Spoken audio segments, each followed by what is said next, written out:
Good morning students, मैं नेहा कुमारी एक बार फिर से आप सभी का स्वागत करती हूँ गया गाइडेंस प्रोग्राम फेज 3 में।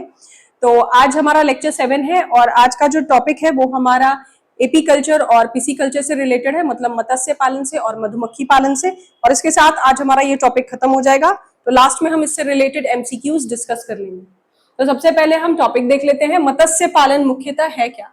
मत्स्य पालन में मछलियों का वैज्ञानिक ढंग से पालन पोषण किया जाता है और उन्हें कृत्रिम टैंकों में, जलाशयों में उनका पालन पोषण करने के उपरांत उनको मार्केटिंग में डाला जाता है। और यहाँ पे इससे रिलेटेड और भी टर्म्स है, जैसे फिशरीज हो गया, मत्स्यिकी या जलीय संवर्धन। मत्स्यिकी का अर्थ ये है कि हम सिर्फ मछलियों की बात नहीं कर रहे हैं, यहाँ पर हम अन्य जलीय जीवों की भी बात कर रहे हैं। मुख्यतः हमारे पास जो कवचीय जीव होते हैं, जिनके बॉडी पर शेल्स मौजूद होते हैं, उनकी जो है यहाँ पर हम उनका पालन पोषण करते हैं, संरक्षण करते हैं और फिर उनके विपणन की प्रक्रिया होती है, मतलब उनको उत्पादन के लिए हम लोग उपयोग में लाते हैं, उनसे जो भी बेनिफिट है वो किसानों को मिलता है। तीसरा है हमारा जलीय संवर्धन अर्थात एक्वाकल्चर। एक्वाकल्चर जो है उसमें हम जलीय जीवों के साथ साथ जलीय पौधों का भी पालन पोषण करते हैं, उनका उत्पादन किया जाता है और फिर उनके विपणन की प्रक्रिया होती है। तो जैसे मैंने आपको बताया कि यहाँ पर हम फिशरीज में डिस्कस कर रहे थे कि सिर्फ मत्स्य पालन की ही बात नहीं होती है, जलीय जीवों के भी पालन पोषण की बात होती है। तो जलीय जीवन के उदाहरण आप यहाँ पर देख सकते हैं, हमारे पास झींगा है, केकड़ा है, ऑक्टोपस है, प्रॉन है। ये जो सारी हैं ये कवचीय मछलियां हैं जो मत्स्यों से थोड़ी सी भिन्न होती हैं, जिसके बारे में आपने आर्थ्रोपोडा में पढ़ा भी होगा।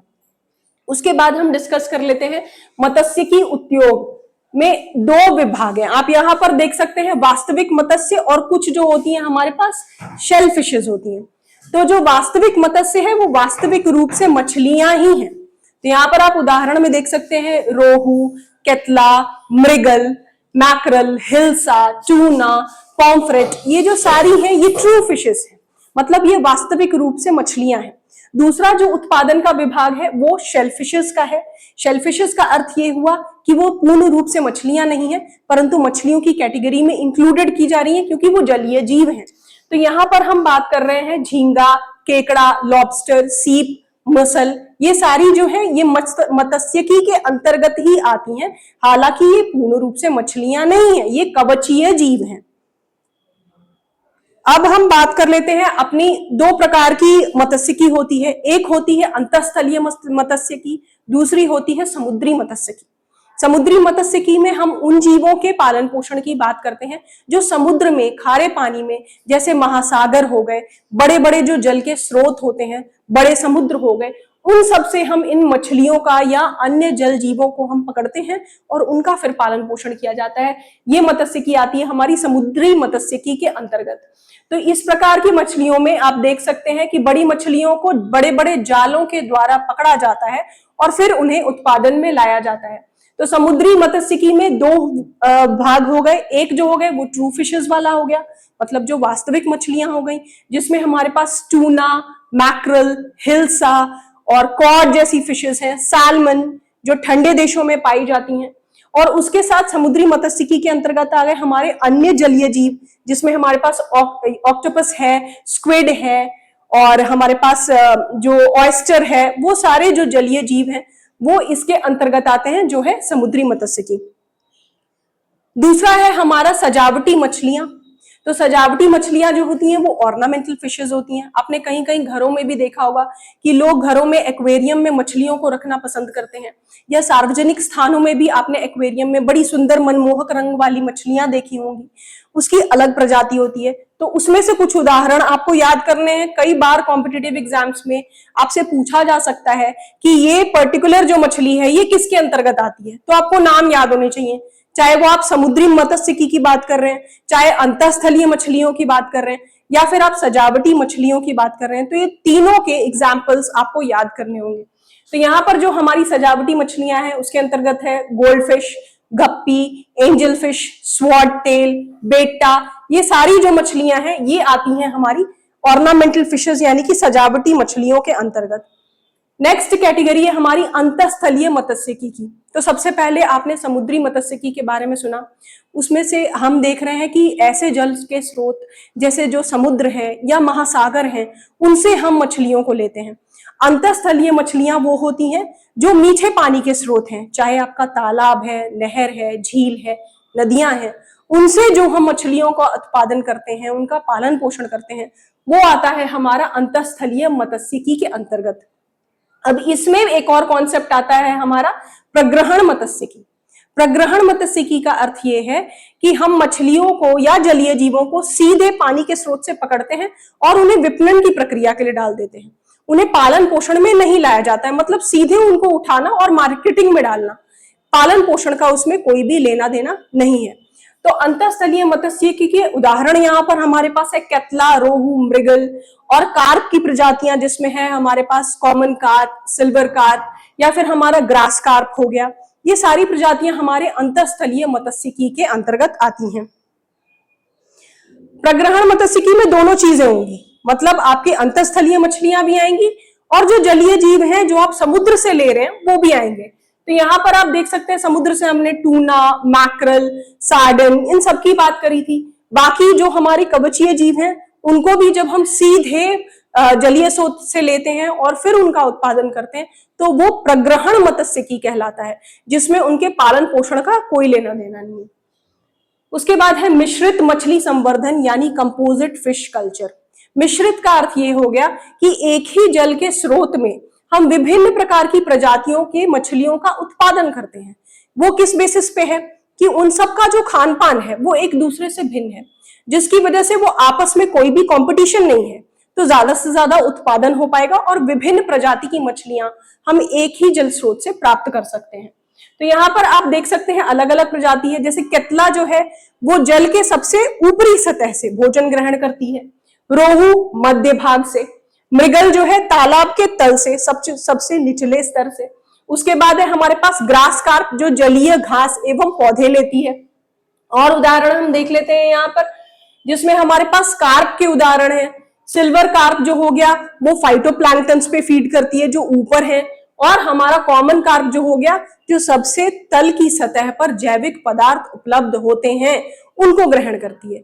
तो इससे हमें ये आइडिया लग गया है कि मिश्रित जो जलीय संवर्धन है उसमें हम विभिन्न प्रकार के मछलियों का पालन पोषण कर सकते हैं, मतलब हमारा इनकम, उसका इकोनॉमिक जो कॉस्ट आएगा वो आपका कम लग रहा है, आपको फायदा ज्यादा मिल रहा है। जैसे किसानों को ज्यादा बेनिफिट होगा लेकिन लागत उनकी कम लगेगी, क्योंकि एक ही जल स्रोत में आप विभिन्न प्रकार की मछलियों का उत्पादन कर रहे हैं। तो ये एक बहुत बड़ा बेनिफिट है अगर हम मिश्रित मत्स्यिकी पर जाते हैं, विभिन्न प्रकार के मछलियों का उत्पादन करते हैं।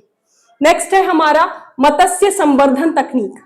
अब मत्स्य संवर्धन तकनीक, जैसे हम कृत्रिम तरीके से, हमने गाय भैंसों में भी बात करी थी कि कृत्रिम तरीके से गर्भाधान कैसे किया जा सकता है, उसी प्रकार से मत्स्य संवर्धन में भी कृत्रिम तौर पर मछलियों के प्रजनन की प्रक्रिया, उनके पालन पोषण की प्रक्रिया, उनके उत्पादन की जो प्रक्रिया है वो आती है हमारी मत्स्य संवर्धन तकनीक के अंतर्गत। अब इसमें कुछ स्टेप्स हैं कि ये संवर्धन कैसे किया जाता है वो देख लेते हैं। तो सबसे पहले हम लेते हैं एक पुष्ट नर और मादा को लिया जाता है जिनकी मतलब स्वास्थ्य अच्छा है। उसके बाद उनको शुक्राणु और अंडाणु रिलीज करने के लिए उनमें हम लोग पिट्यूटरी हार्मोन की सुइयां डालते हैं। अब पिट्यूटरी हार्मोन कैसे लेना है, उसके लिए हम एक स्वस्थ मछली को लेते हैं और उसके जो विच्छेदन करने के पश्चात हमें जो पदार्थ प्राप्त होता है उसको एक मशीन के द्वारा पीस करके उससे जो द्रव निकलता है वही हमारा पिट्यूटरी का काम करता है, जिसमें गोनाडोट्रोपिक हार्मोन जीटीपी पाया जाता है, और उसको फिर सुई के द्वारा हमारे नर और मादा में डाला जाता है। प्रविष्ट करने के उपरांत क्या होता है कि ये जीटीपी जो है उनके गोनाड्स को यानी कि उनकी जनन ग्रंथियों को उत्तेजित करता है, जिससे वो अंडाणु और शुक्राणु को जलाशय में छोड़ते हैं। शुक्राणु के द्वारा अंडाणु का निषेचन होता है। निषेचन की जो प्रक्रिया है उसके पश्चात जो भी हमारे पास अंडाणु और जो निषेचन की प्रक्रिया हो गई उसके पश्चात जो हमारे पास पदार्थ आया है जो भी, वो अंडज उत्पत्तिशाला में डाल दिया जाता है, मतलब वहां पर उनको बड़े होने के लिए छोड़ दिया जाता है। यहाँ पर जब बच्चे निकलते हैं वो फ्राइज कहलाते हैं, जो थोड़े बड़े होकर के फिंगरलिंग्स यानी कि अंगुलिकाओं के रूप में जाने जाते हैं, जो बाद में फिर बड़ी मछलियों के रूप में डेवलप होते हैं। मतलब आर्टिफिशियल तरीके से मछलियों में जो हम प्रजनन की प्रक्रिया कर रहे हैं वही हमारा आता है मत्स्य संवर्धन तकनीक के अंतर्गत। तो यहाँ पर हमने देखा कि जनन ग्रंथियां उत्तेजित हो गई, उसके बाद वो अंडाणु और शुक्राणु जलाशयों में छोड़ती हैं। उस प्रक्रिया को स्पॉनिंग यानी कि अंड जनन कहा जाता है, जिसे बाद में हम हैचरी में यानी कि अंडज उत्पत्तिशाला में रखते हैं, जहां पर अंडों से बच्चे निकलते हैं, जिसे फ्राइज कहा जाता है। फ्राइज बड़े होकर अंगुलिकाओं का निर्माण करती हैं, उसके बाद वो बड़ी होकर के हमारी बड़ी मछलियां बनती हैं। यानी कृत्रिम तौर से हम मछलियों का प्रजनन बढ़ा रहे हैं। इससे क्या है कि मछलियों में रेट ऑफ सर्वाइवल मतलब उनका मृत्यु दर जो है वो कम होने की संभावना रहती है और ज्यादा से ज्यादा उत्पादन हम मछलियों में कर सकते हैं। अब हमारा है नेक्स्ट टॉपिक, इससे रिलेटेड जो भी मैंने आपको मत्स्यिकी से रिलेटेड पार्ट बताया है उन और मधुमक्खी से रिलेटेड उसका लास्ट में हम एमसीक्यूज डिस्कस कर लेंगे। अभी हम चलते हैं मधुमक्खी पालन की तरफ। तो मधुमक्खी पालन में वैज्ञानिक तरीके से मधुमक्खियों का पालन पोषण करना, उनका उत्पादन करना मधुमक्खी पालन कहलाता है। अब मधुमक्खियों में मुख्यतः हमारे पास 3 प्रकार की जातियां होती हैं। सबसे पहले जो मेजर है वो है हमारी रानी मधुमक्खी, जिसकी जो लाइफ साइकिल है वो 2 से 5 वर्ष की होती है। इसका मुख्य कार्य सिर्फ अंडे देने का है। बाकी उन अंडों का ख्याल कौन रखेगा, वो है हमारी श्रमिक मधुमक्खियां। श्रमिक मधुमक्खियां जो होती हैं वो फर्टाइल नहीं होती हैं, वो बच्चे नहीं दे सकती, अंडे नहीं दे सकती हैं। तो इनका मुख्य काम क्या है, इनका काम है शहद एवं पराग को एकत्रित करना, उसके बाद लार्वा का ध्यान रखना, छत्ते की साफ सफाई करना, उसकी सुरक्षा करना, मोम बनाने की प्रक्रिया, ये सारा जो कार्य है वो हमारी श्रमिक मधुमक्खियां यानी कि वर्कर बीज करती हैं। इनकी जो लाइफ साइकिल है वो होती है 6 से 8 सप्ताह की। तीसरी हमारी जो प्रजाति है वो होती है नर मधुमक्खियों की, जिन्हें ड्रोन भी कहा जाता है। नर मधुमक्खियां जो होती हैं वो आकार में रानी से छोटी होती हैं, परंतु श्रमिक से ये बड़ी होती हैं। इनका कार्य सिर्फ रानी द्वारा दिए गए अंडों का निषेचन करना है, बाकी इनका कोई कार्य नहीं है। इनमें डंक भी उपस्थित नहीं होता है। अब यहाँ पर हम देख लेते हैं कि भारत में पाई जाने वाली विभिन्न प्रकार की मधुमक्खियां कौन सी हैं जिन्हें उपयोग में लाया जाता है, और कुछ जो है वो पालने योग्य नहीं है, उनके हम नाम देख लेते हैं। तो सबसे पहले है हमारी भारतीय मधुमक्खी, जो एपिस सेराना इंडिका के नाम से जानी जाती है। सबसे ज्यादा शहद का उत्पादन, पालन पोषण इसी प्रजाति की मधुमक्खी का किया जाता है। तो आपसे पूछा जा सकता है कि भारत में पाई जाने वाली सबसे ज्यादा उत्पादन में लाई जाने वाली जो मधुमक्खी है उसका साइंटिफिक नेम क्या है, तो वो है हमारा एपिस सेराना इंडिका। दूसरा हमारी इटालियन मधुमक्खी है जिसका नाम है एपिस मेलिफेरा, इसमें सबसे ज्यादा मात्रा में शहद पाया जाता है। तीसरा हमारी रॉक मधुमक्खी, मतलब आप नाम से ही देख सकते हैं, रॉक मतलब बड़े साइज की जो होती है, एपिस हमारी डॉर्सेटा। इसको पालना बहुत कठिन है क्योंकि ये बहुत ज्यादा आक्रामक होती है स्वभाव की। छोटी मधुमक्खी जो है एपिस फ्लोरिया, इसमें शहद की मात्रा बहुत कम होती है, यानी कि उत्पादन आपको उतना नहीं मिलेगा, लागत ज्यादा लग सकती है लेकिन आपको उतना बेनिफिट उससे नहीं मिल पाता है। और नेक्स्ट है हमारी बिना डंक वाली डमर मधुमक्खी, जो ट्रिगोना इर्डिपेनिस के नाम से जानी जाती है। इसमें शहद की मात्रा भी कम होती है और इसमें डंक उपलब्ध नहीं रहते हैं। तो ये कुछ हमारी भारत में पाई जाने वाली मधुमक्खियां हैं। कौन से ज्यादा उत्पादन में आती हैं, किसको पालना कठिन है, वो सारे नाम हमें याद रखने हैं। अब मधुमक्खी से जो प्राप्त उत्पाद हैं उसमें हमारे पास है शहद, रॉयल जेली, उसके बाद परागकण हो गया, प्रोपोलिस हो गया, बी वेनम हो गया। शहद की अगर हम बात कर लें तो शहद में ये एक प्रकार का पचा हुआ पदार्थ है, मतलब इसको लेना बहुत आसान है क्योंकि इसमें पचाने में ज्यादा हमें भार नहीं पड़ता है। इसमें सबसे ज्यादा मात्रा हमारे 20 से 40% शक्कर की होती है, सबसे ज्यादा मात्रा इसमें शक्कर की पाई जाती है, मतलब प्राकृतिक रूप से ये मीठा है स्वभाव में। उसके बाद आप बाकी प्रोडक्ट्स देख सकते हैं जिसमें हमारे पास बीज वैक्स है, जिसका उपयोग पॉलिश बनाने के लिए, शेविंग क्रीम्स बनाने के लिए एवं मोमबत्ती बनाने के लिए किया जाता है। और बाकी है हमारी रॉयल जेली, बी पोलन, ये सब कई बार उपयोग में लाया जाता है। आप बी पोलन देखेंगे तो कई बार एथलीट्स भी इसको कंज्यूम करते हैं क्योंकि इसमें बहुत ज्यादा ताकत होती है। और बाकी हमारा बी वेनम जो है वो हमारे बहुत सारे एंटीसेप्टिक प्रोडक्ट्स बनाने में भी काम में आता है, बहुत सारे मेडिसिन बनाने में भी काम में आता है। नेक्स्ट है हमारा मधुमक्खी पालन। मधुमक्खी पालन के लिए कृत्रिम मधुमक्खी पेटिकाओं को ऐसे स्थान पर रखा जाता है जहां पर बहुत सारे फूल उपलब्ध हो, उन्हें चारागाह कहते हैं।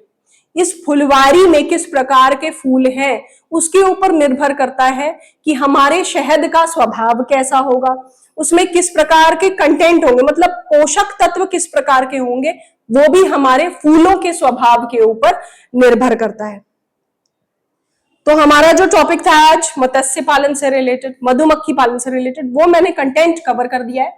अब जो क्वेश्चंस प्रीवियस ईयर आ चुके हैं, आने की संभावना है आगे के नीट एग्जाम्स में या आपके पैरामेडिकल हो गए या फिर आपके 10th बोर्ड एग्जाम्स में, उससे रिलेटेड एमसीक्यूज हम लोग देख लेते हैं। मत्स्य पालन को अंग्रेजी में क्या कहते हैं, तो यहाँ पर आप ऑप्शंस दे सकते हैं, एपीकल्चर, पेसिकल्चर, सेरिकल्चर या हॉर्टिकल्चर। तो आप पिसी से रिलेट कर सकते हैं, पाइसीज जो हम पढ़ते हैं, तो यहाँ पर ऑप्शन बी हमारा करेक्ट होगा, पिसिकल्चर। नेक्स्ट क्वेश्चन है, भारत में सबसे अधिक मछली उत्पादन किस राज्य में किया जाता है? तो ये इन जनरल भी हमें पता है कि वेस्ट बंगाल के लोग सबसे ज्यादा फीड करते हैं मछलियों पे, सबसे ज्यादा वो मछलियां खाते हैं, तो यहाँ पर हमारा ऑप्शन बी पश्चिम बंगाल करेक्ट होगा। नेक्स्ट है, रोहू का वैज्ञानिक नाम क्या है? तो लिंक करना सीखिए आप, कई बार साइंटिफिक टर्म्स जो होती हैं उनके कॉमन नेम से जुड़ी हुई होती है। यहाँ पर आप देखिए लेबियो रोहिता, तो रोहू और रोहिता एक जैसे साउंड कर रहे हैं, तो उस हिसाब से हम साइंटिफिक नेम को याद रख सकते हैं। कतला का वैज्ञानिक नाम क्या है? ये भी कोरिलेट हो रहा है आपका कतला कतला से, तो ऑप्शन ए हमारा 4th क्वेश्चन का आंसर है। 5th क्वेश्चन है हमारा, मृगल का वैज्ञानिक नाम क्या है? ऑप्शन हमारा, ऑप्शन फर्स्ट ही हमें दिख रहा है, सिरीनस मृगाला, तो मृगल और मृगाला सिमिलर साउंड कर रहे हैं, तो साइंटिफिक नेम्स इजी है थोड़ा याद रख पाना। मिश्रित मत्स्य पालन में सामान्यतः कितनी प्रकार की कार्प मछलियां पाली जाती हैं? तो हमारे पास जितनी भी थी, रोहू था हमारा, कतला था, मृगल था, और कार्प की थी, सिल्वर कार्प, ग्रास कार्प, ये जो हमारी सब किसके अंतर्गत आती हैं? ये मिश्रित पालन में उपयोग में लाई जाती हैं। तो टोटल हमारी 6 प्रजातियां हैं, common carp, silver carp, grass carp, rohu, catla, mrigal, ये सारी कार्प की प्रजातियां हैं। तो टोटल 6 हैं जो मिश्रित पालन में उपयोग में लाई जाती हैं, तो ऑप्शन सी इसका आंसर है। नेक्स्ट है, भारत की प्रमुख विदेशी कार्प कौन सी है? रोहू, कतला, कॉमन कार्प या मृगल। कॉमन कार्प जो है वो एक प्रकार की विदेशी प्रजाति है। 8वां प्रश्न है, मत्स्य पालन के लिए सबसे उपयुक्त जल का पीएच कितना होता है? तो ये हल्का अल्कलाइन होता है, 7 से 8.5 का जो स्केल रहता है वो अगर हमारे जलाशय का रहेगा तो मछलियों को उसमें ब्रीड करना, प्रजनन करना बहुत आसान होता है।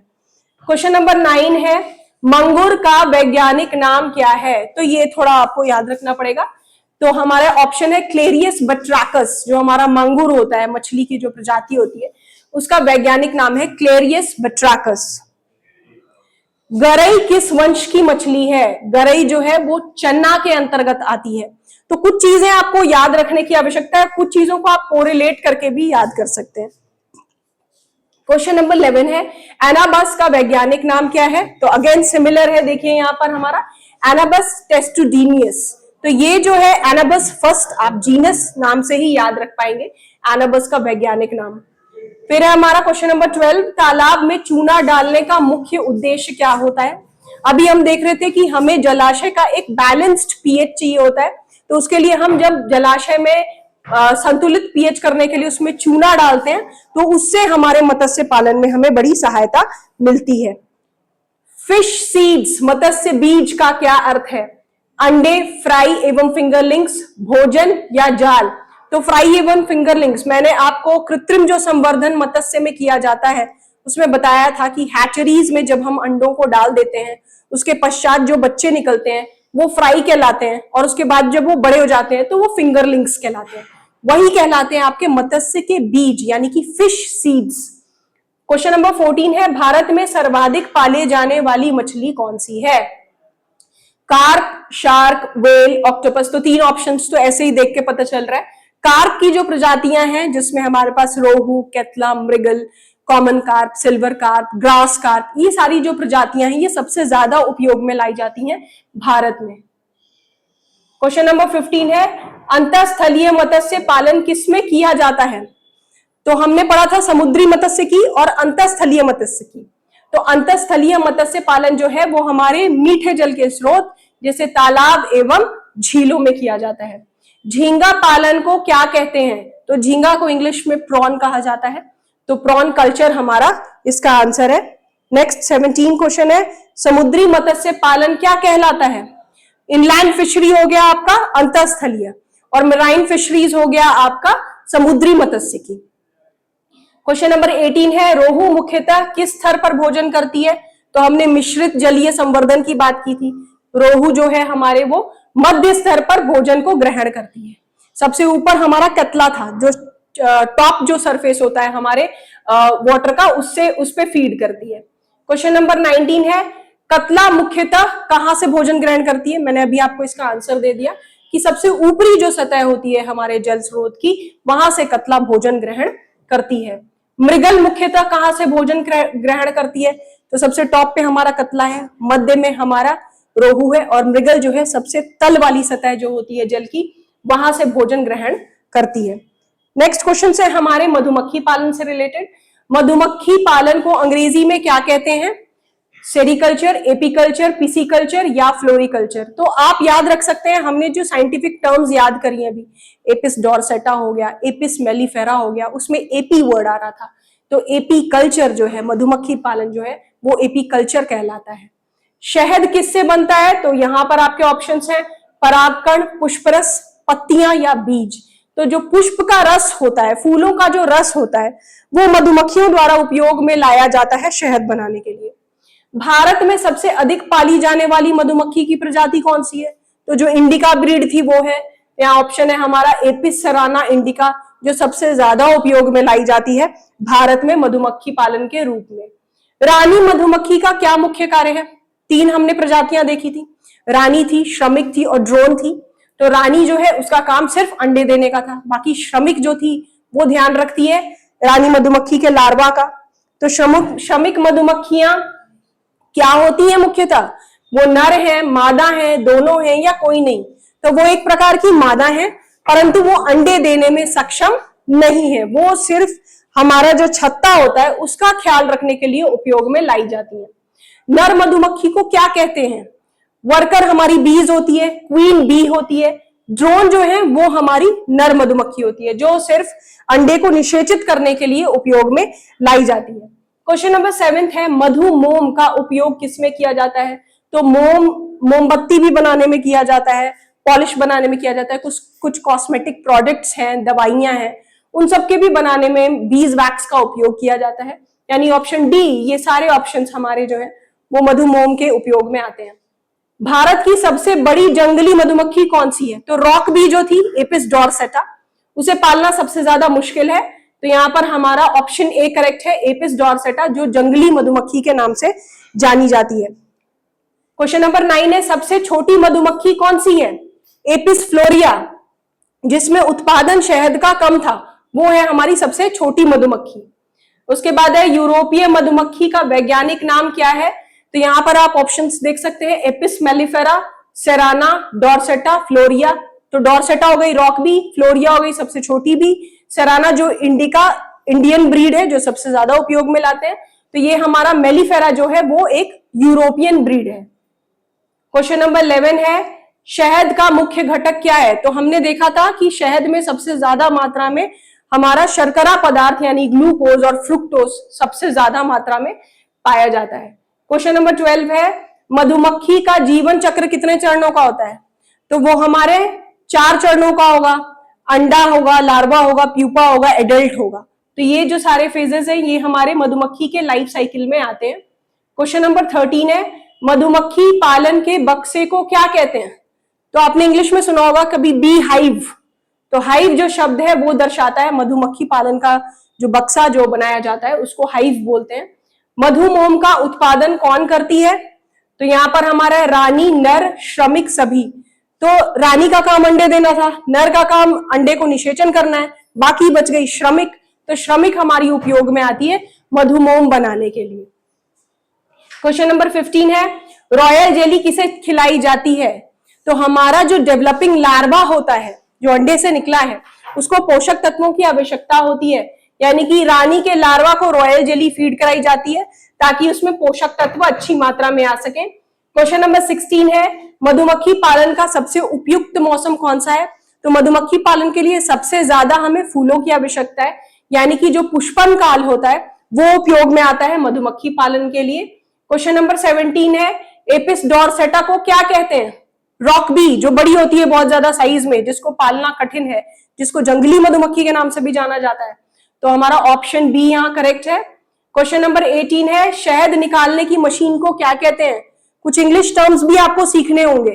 हनी एक्सट्रैक्टर, एक्सट्रैक्ट करना, निकालना, तो इसी शब्द से आप समझ जाएंगे। हनी एक्सट्रैक्टर शहद निकालने के लिए उपयोग में लाया जाता है। क्वेश्चन नंबर 19 है, मधुमक्खी पालन का सबसे महत्वपूर्ण अप्रत्यक्ष लाभ क्या है जो दिखता नहीं है? अगर आप देखेंगे कि हमारे धरती पर जो जीवन संभव है वो मधुमक्खियों के कारण है। अगर मधुमक्खियां परागण की प्रक्रिया नहीं करेंगी, नए फूल नहीं आएंगे, नए पौधे नहीं बनेंगे, नए पौधे नहीं होना मतलब पृथ्वी पर जीवन संभव नहीं हो सकता है। तो जो दिखता नहीं है वो लाभ है। तो अप्रत्यक्ष रूप से उनका सबसे ज्यादा उपयोग है परागण द्वारा फसल उत्पादन में वृद्धि करने की प्रक्रिया।